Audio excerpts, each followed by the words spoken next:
Okay, I'm going to teach you how to join two things together. In the video that I'm going to do, I'm joining two pot holders because that's what I've been working on through all these videos. But this would be if you were going to join two blankets, if you were going to join like the seam of a sweater or the seam of a pair of pants. Anytime you're going to join two pieces that you've crocheted into the same piece. So we still are working on this custard pie pot holder. There's the pot holder. There's the edging that I did the other night to show you how to border something. And then there's the second pot holder that makes the pot holder double-sided, a little bit thicker so that you can use it against heat. If you're going to get something out of the oven or whatever you're going to use it for. So it makes it a little bit stronger. So as you can see here, there's two pot holders going on here. The top layer and the bottom layer.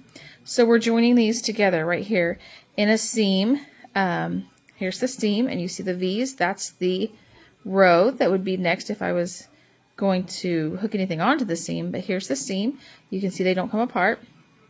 And for this thing particularly, since I'm making it look like a pie, you can tell that that's the edge of like the pie pan. The custard has a pie crust. So let me show you how we do this. I'm already hooked on making my seam, but even if you're starting from scratch, the same thing applies.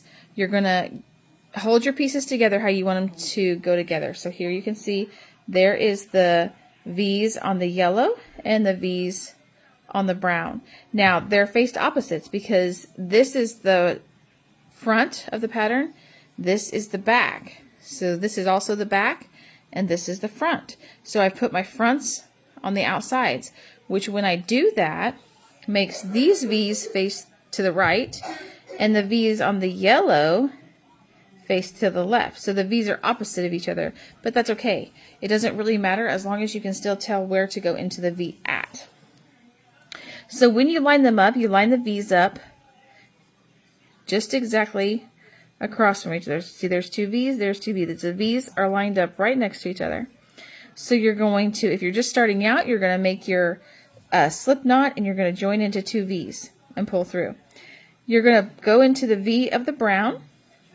You're going to go into the V of the yellow. So both V's are on your hook. You're going to pull your thread through.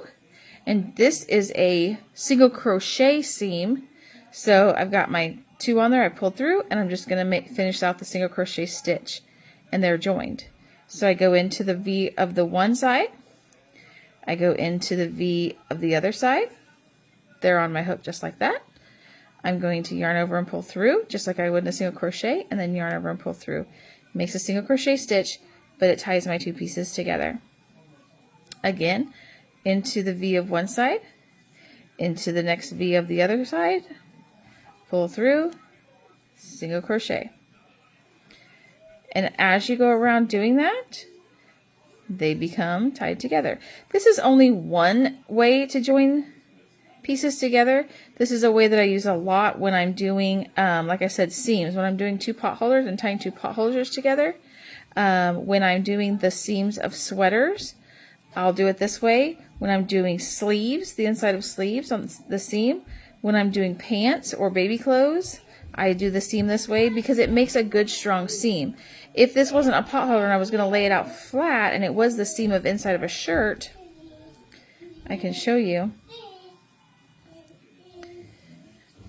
It makes a good strong flat seam that you can iron down. So that's why I tend to use it whenever I'm putting two things together and I want them to have a good strong seam.